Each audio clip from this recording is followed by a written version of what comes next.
Good morning, everybody. Good morning. Anybody else besides Francesca and me have dents in your fender? Dents, ripped jeans. Yeah, Perfection. yeah, well, that's a whole other talk is perfection. But today we're talking about love. Or I am. We are. No, yeah, no. Y'all going to talk today, not just me. So, good morning. I'm glad everybody's here. Look at the room. I want you to take a look around. Yeah. Look at all.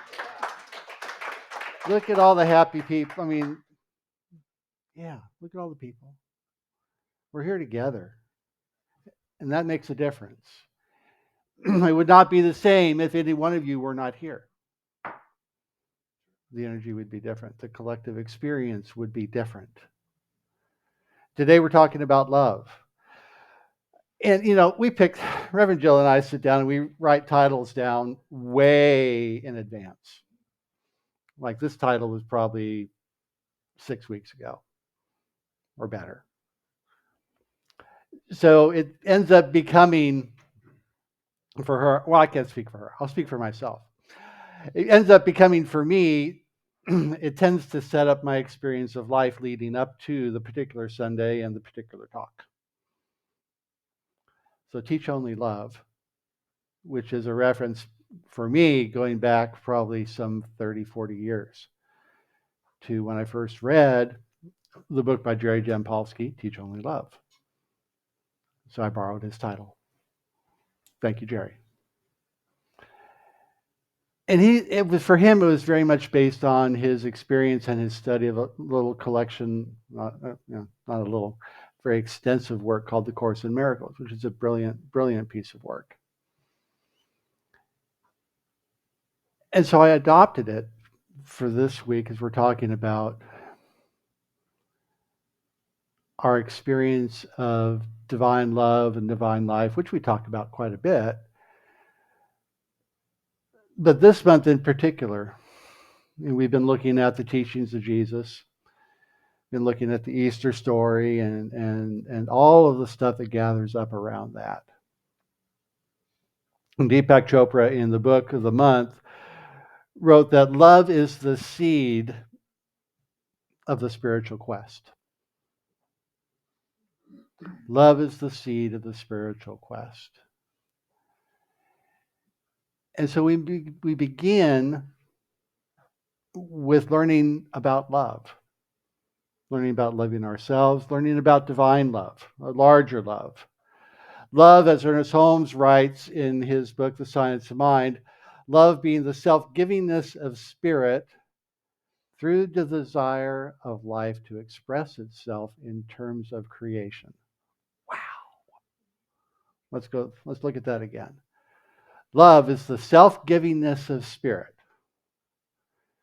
through the desire of life to express itself in terms of creation. So what the heck is he saying? What are we talking about here? For me, and I've been reading this for a long time. And every time I read it, it hits me just a little bit deeper and a little bit different. And what it says to me is that love is always pushing its way through me into the world.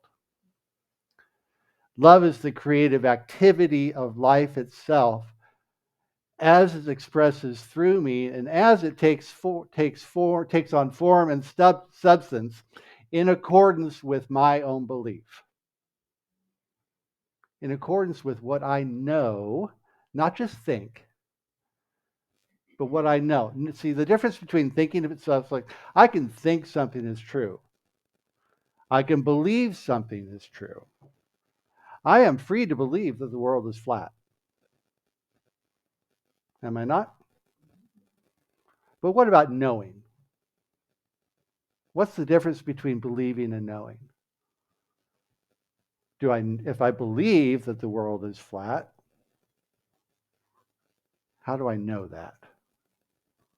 Have I myself been out to space to look back to see whether or not it's true? No. Have I seen pictures all over the internet that says it's true? Probably. But the difference between that and knowing is like, I know that the sun's going to rise tomorrow morning. I know that the sun came up today. I know that in several hours, the moon will come up at some point. See the difference? There's no doubt when I know something. There's no question when I know something. There's no doubt in my mind that divine love expresses itself in, through, and around each and every one of us in every moment. I know that.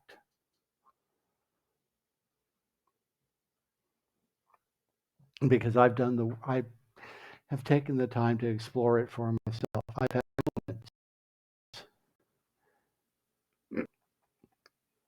I've had moments right here where it's hit me. And I know every one of us here has as well. Otherwise, we would not be drawn together for this moment. For me, divine love draws us here together for this moment to teach, so that we can teach each other by way of experience that love is, as Ernest Holmes said, the self-givingness of spirit. Because it's a cycle, it's a giving and a receiving. As we give, we receive. As we receive, we give. Let's see, where is it? Yes, Jerry Jampolsky writes in Teach Only Love, to give is to receive. This is the law of love. My own writing. Whatever we give, we shall tend to receive. Whatever we give, we shall tend to receive. Because in the giving, we have to experience it. If I'm going to give love, I have to experience it in order to give it. Right? I am presencing that. If I want to share love with you or with you or with you or with you, I have to bring that present in my world. I have to bring that present in my life. So if I'm going about life experiencing love, I am teaching love because I'm bringing it present. And when we bring something present, it has an impact not just on our own lives, but on the lives of everybody around us.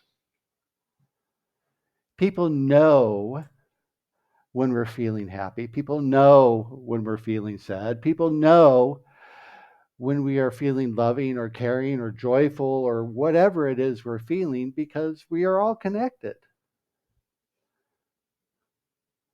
We may not always be conscious of that connection. We may not be always conscious of that awareness, but by way of our experiencing life, by way of our walking through this world together, we learn and we have an impact and we touch each other just by way of our presence. Consciousness determines that experience. Consciousness determines our lives. Consciousness is spirit itself, as each and every one of us, individually, collectively. We're doing this all together. So the question is today, what am I going to do to take care of me, to allow myself to experience more love? Louise Hay writes, love is always the answer to healing of any sort, and the pathway to love is forgiveness. Love is always the answer to healing of any sort, and the pathway to love is forgiveness. What are we hanging on to?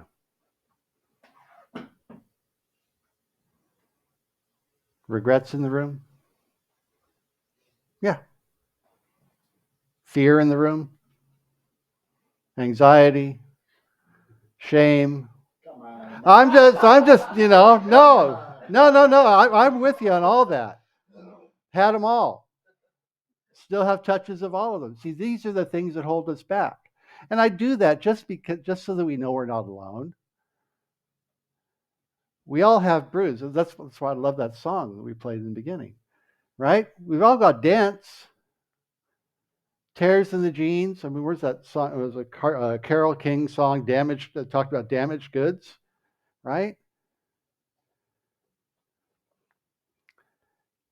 We've all got our dinks and dings. We've all got stuff in our, you know, I've got plenty of stuff in my past that I can sit here and feel all sad about and regret and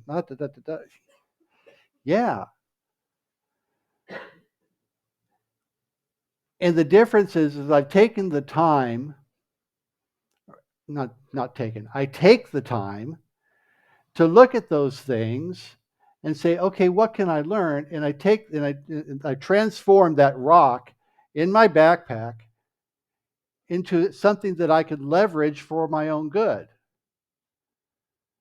I can take that shameful experience, I can take that mistake I've made, I can take that whatever it is and say, you know what? I learned from that and now I'm okay. I've taken the time to forgive others. I've taken the time to forgive myself, to cry the tears, to pound on the pillow, to bang the rocks in my own personal cave, to walk through my own personal dark night of the soul. And trust me, it's not just a one-time event, friends. We get to do that more than once. Because in those dark times, those are the times we get to, as Deepak Chopra was talking about, we get to plant the seeds of self-love. We get to plant the seeds of loving care for ourselves, for our friends, for our life itself. Seeds get planted in those dark times so that they can become the trees that cast shade for us down the road.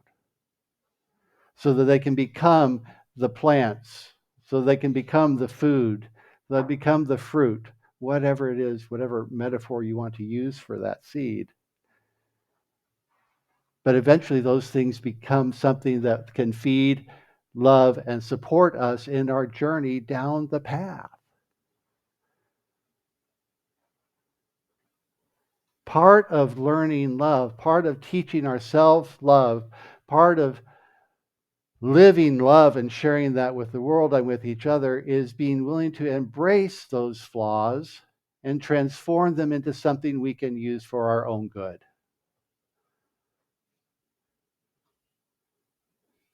That's why the word alchemy has become so popular over the last several years, because it's that process of transforming something mundane into something divine, something ordinary into something magical, something that has been painful into something that we can use to push ourselves forward.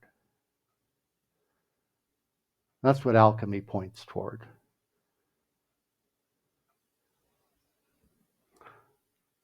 So the question becomes at the end of the day, when I stop to pause, to kind of lay my head on the pillow, the question I can ask myself is, how did I choose to love today?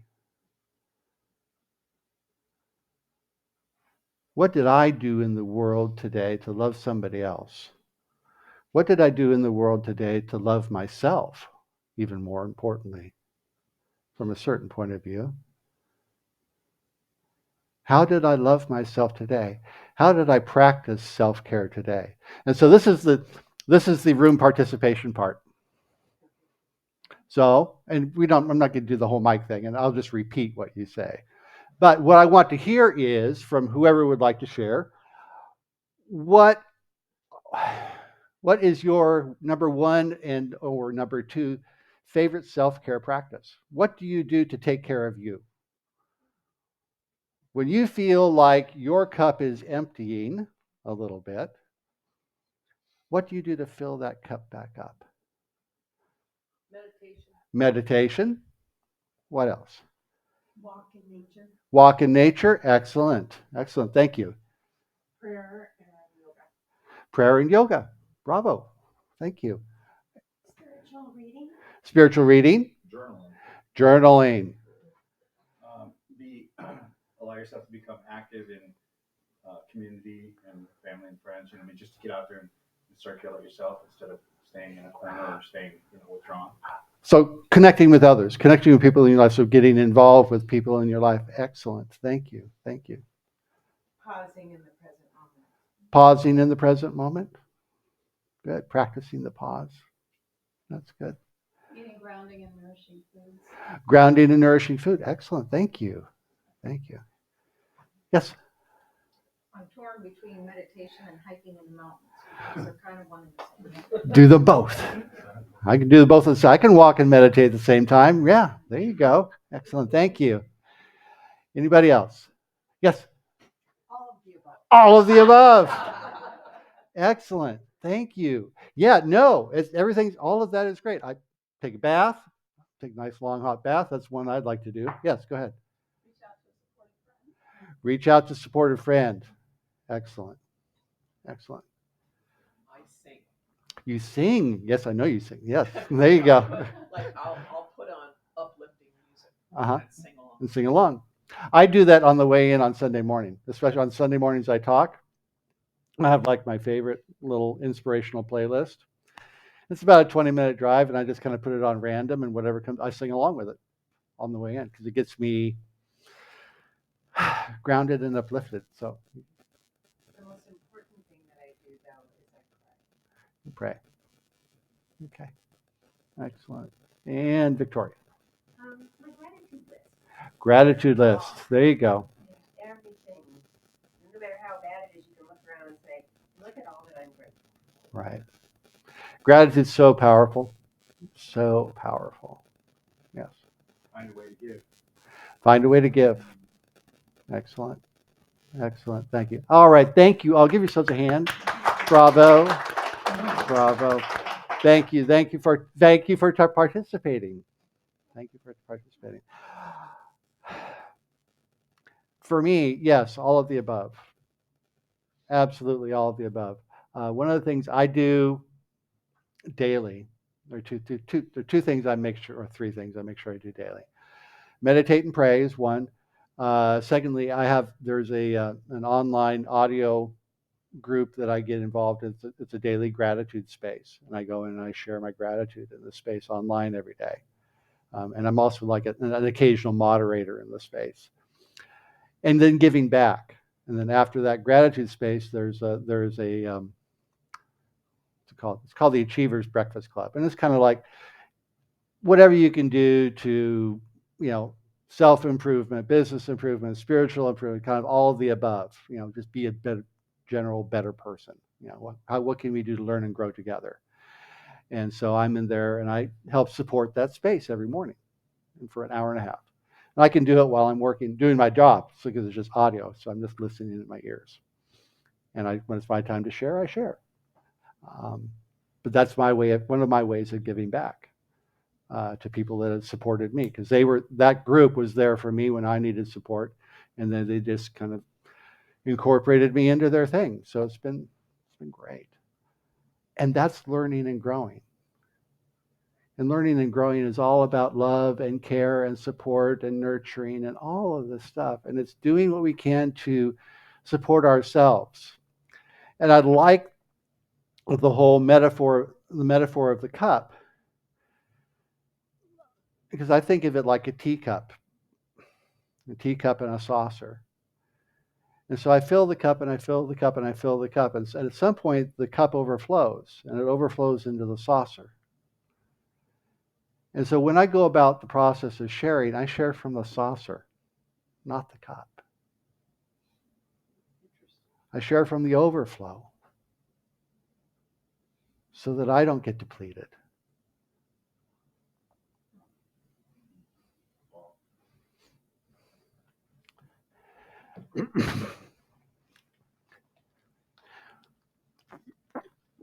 Am I always successful? No. Do I notice it when I'm not successful? Yeah. That's when I head for the gym, or I go to the bath, or I go, whatever. That's when I really stop and go, okay, I need to feed myself. I need to connect. And that's the way we love on us. That's why it's so, so crucial for us to be mindful mindful of that level of experience we are working with. Because ultimately, I can't, there is a point of view that says I cannot drain that cup because it's not my energy. The energy I'm working with is infinite. As we're talking about, what I'm talking about is my connection to Source. What I'm talking about is my connection to divine life. What I'm talking about is my ability to allow Spirit as love, as joy, as truth, as peace, as power, beauty, health, wholeness to flow through me in my life, in my experience. And that source energy is infinite. We say it all the time. So what's happening if I'm experiencing a depletion? If I'm experiencing my cup maybe not being quite full, maybe I'm giving from the cup and not from the saucer at this point, what's happening?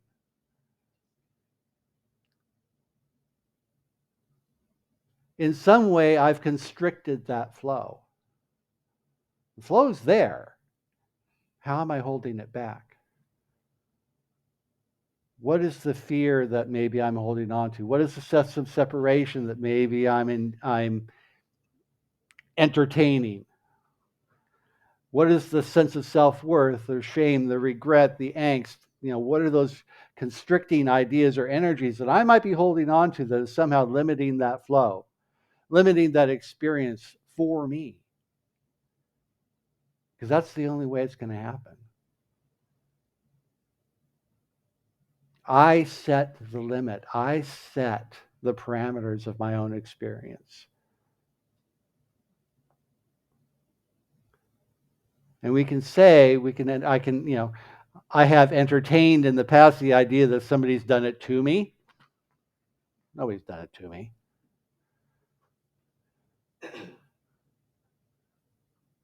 I may have bought into a message that somebody gave me.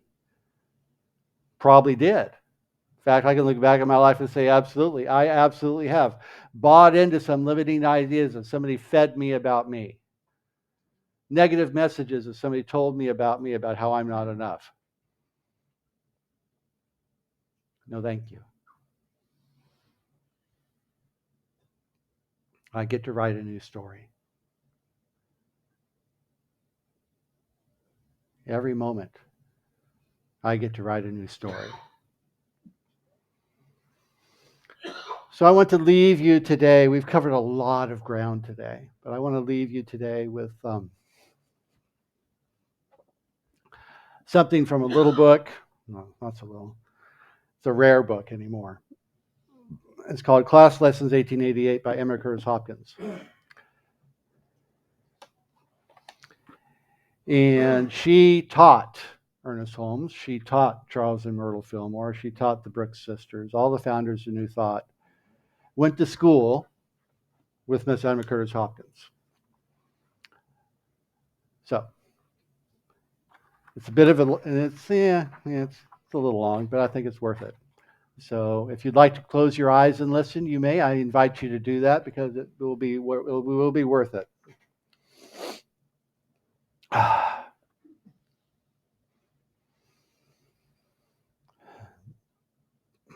She writes, "There is no separation of each of us from the other.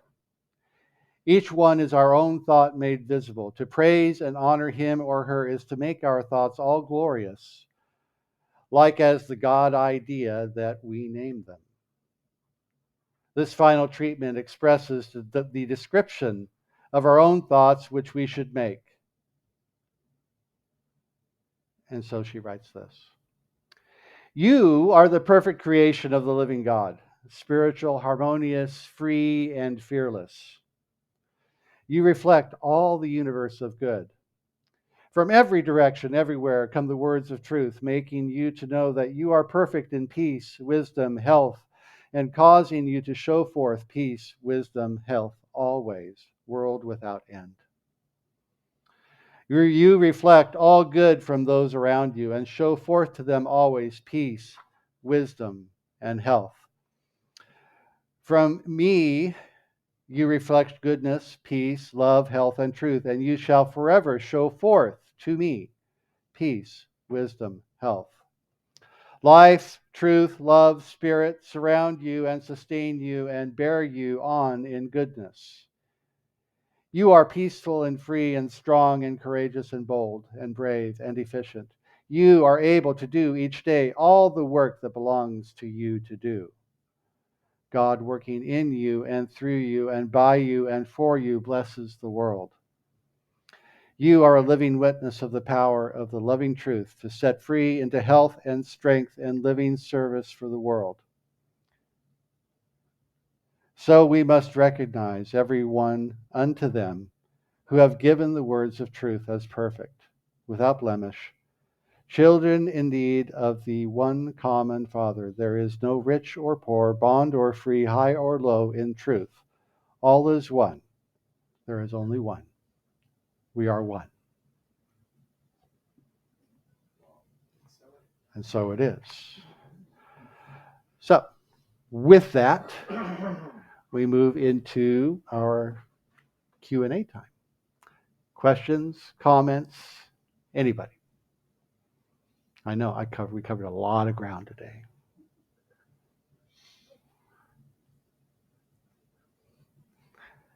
Yes, ma'am. Yeah, could you help Nancy? Thank you. I know.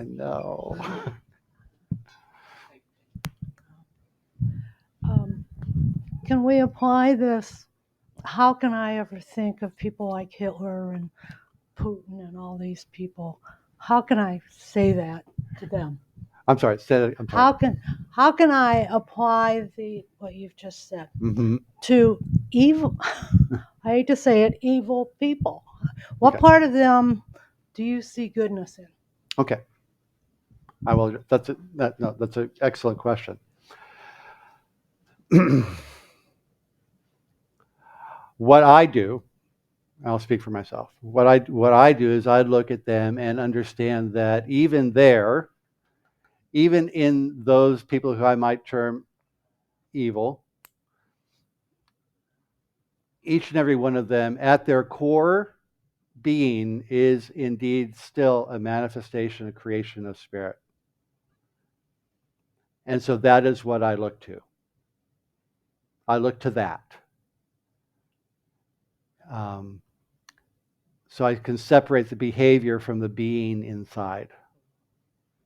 And that is the best I can do, is to love that part of them. So, but thank you for the question. Yeah. Anybody else? Diane and then Colette. And with that said, I find myself judging and having people that I consider bad or evil, and I let go of all that. And then I still find that resentment's in there sometimes. And I understand that some of that is God gave us something special as human beings. He gave us the freedom of choice. Sometimes people choose things I don't like. Sometimes I choose things they don't like.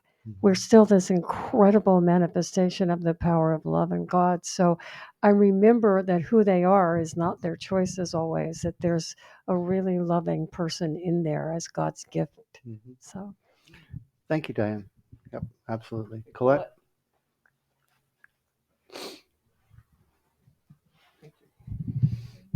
Okay, if I truly love myself, then I question regrets.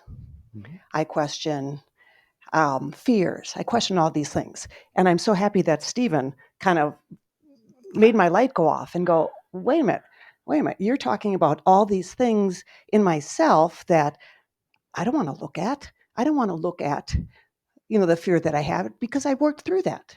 I don't want to think about regrets because every moment in my life was just what it was meant to be. And because of that, I grew and I learned and I moved on. So if I'm truly to love myself, how, and I think that goes along with the evil people, are they truly loving themselves? It's a gift that not everyone gets.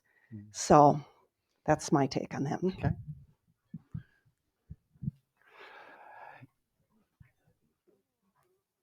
Go ahead. I didn't mean to look negative. Oh no, no, You no, gotta no, do no, the no, no, work. no, no. I'll face this way because I have the Yes, question ma'am. for you. So I'm really interested in that term alchemy. Okay.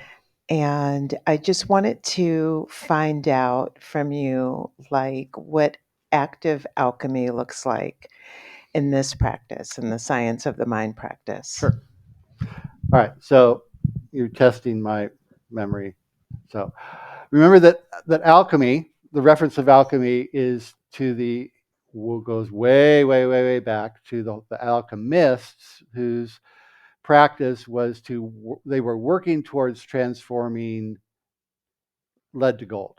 That was their whole goal. So much of that has been reframed today in terms of spiritual practice to, like I was talking about earlier, taking our quote unquote our negative experiences, right? Like for me, my time in addiction, and so my recovery from addiction has been very much an alchemical experience by way of, and this is kind of goes back to what you were talking about also, Colette, in looking at what a lot of us could look back, I could look back and just call just this whole stream of negative life experience based in my addiction. Whereas now what I've done is I've taken the time, and I still work on it all the time, looking at all of that and saying, okay, yeah, all that happened. And I have managed to be able to mine so much of that life experience and say, you know what? I've learned this. I learned how to love myself. I've learned that I have a tendency to run away and hide from life when I'm not feeling right. I have a tendency to do X, Y, Z when I'm upset. If I spend too much time alone, I can find myself being nudged by my own addictive tendencies to seek out ways to negatively or to seek out that addictive process again, because what that addictive process did was that was my way of, in a very unhealthy way, self-soothing, because I never learned, or I had not learned at that point, to self-soothe in a healthy way, to go do healthy things, to go for the hike, to take the bath, to go to the gym. I had not learned to care for myself properly, so I sought out the addictive process to numb myself to the pain that I was experiencing. So I got to go in and learn that. So the alchemy is in transforming the limiting belief into a belief that allows me that I can leverage in my own growth. Right? I take those things that have previously held me back and transform them in such a way that they help me learn and grow and be a better person today. And because I'm walking the path, and we're all walking the path together, that's an opportunity for me as well to reach my hand back to the people that are coming in behind me and saying, hey, this might be a way you can do it too. And offer that as support and celebration of their process. Did that answer the question? Yes. And I think I answered yours. Good. One more. Yes, sir.